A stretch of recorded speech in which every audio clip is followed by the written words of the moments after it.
खम्बा खड़ी, जय हिंद, जय जय राजा आ रहे हैं चित्तौड़ के किले में, जो काफी प्राचीन इतिहास रखता है अपने आप में। जब 7वीं शताब्दी मौर्य में वंश के चित्रांगद मौर्य ने इस किले का निर्माण कराया था।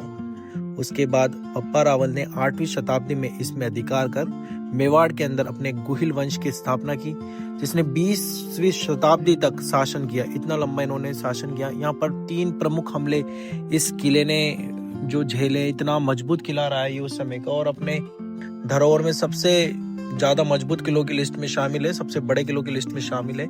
यूनेस्को की लिस्ट के अंदर इसको शामिल कर रखा है। यहाँ पर बड़ी बड़ी घटनाएं घटित हुई है। 1303 में जब अलाउद्दीन खिलजी ने यहाँ पर पहली बार आक्रमण किया था, उस समय रानी पद्मिनी ने जौहर किया था। 1535 के समय में यहाँ पर बहादुर शाह ने दूसरा आक्रमण किया था, तब कर्णावती ने जौहर किया था। और तीसरे आक्रमण की अभी तक हमारे पास जानकारी विशेष रूप से आ नहीं पाई है। इसकी स्थापना आपको बताई गई जिसे मौर्य वंश के राजा चित्रांगद ने की थी। इस किले का नाम उस समय चित्रकूट रखा गया था। और दिल्ली सल्तनत के साथ यहाँ पे काफी समय से इस किले का संघर्ष रहा है। जयते सिंह और तेज सिंह जैसे राजाओं ने दिल्ली के सुल्तानों को कई बार परास्त किया है इस किले से।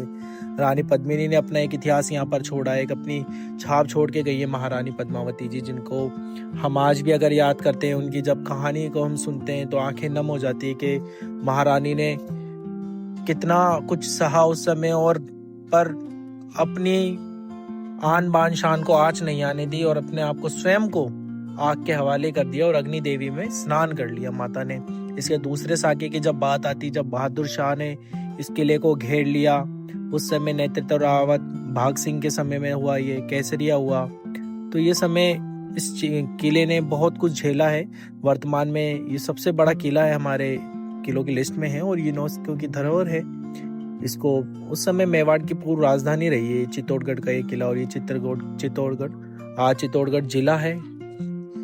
तो इसका इतिहास काफी सुंदर रहा है। यहाँ पर अशोक स्तंभ, ये है जौहर कुंड को आज ढक करके इस प्रकार से गार्डन नुमा बना दिया गया है, जहाँ पे लोग दूर से देख सकते हैं इसको। सामने मंदिर है, काफी सुंदर तरीके से इसको बनाया गया है। मंदिर में इतनी बारीकी से काम हो रखा है। यहाँ पर पिलर इंस्क्रिप्शन भी आपको देखने को मिलेगा, पिलर पर लिखा हुआ है। बहुत सुंदर है। यहाँ का ये महादेव टेम्पल है, पशुपतिनाथ की तरह लगते हैं ये जो महादेव बैठे हुए 3 मुख वाले। ये किला अपने आप में बहुत कुछ संयोग कर रखा हुआ है इस किले ने। ये किले के बाहर का दृश्य है। इसी में लेफ्ट साइड की तरफ एक गौमुख कुंड है। आप यहाँ से देखें कितनी हसीन लुक है, कितना सुंदर लुक है। वादियां देखें आप सामने। सनसेट होने वाला था हमारे यहाँ से निकलने की थोड़ी देर बाद ही। हमने इस मंदिर को अच्छे से देखा, इतनी सुंदर तरीके से ये पिलर इंस्क्रिप्शन वगैरह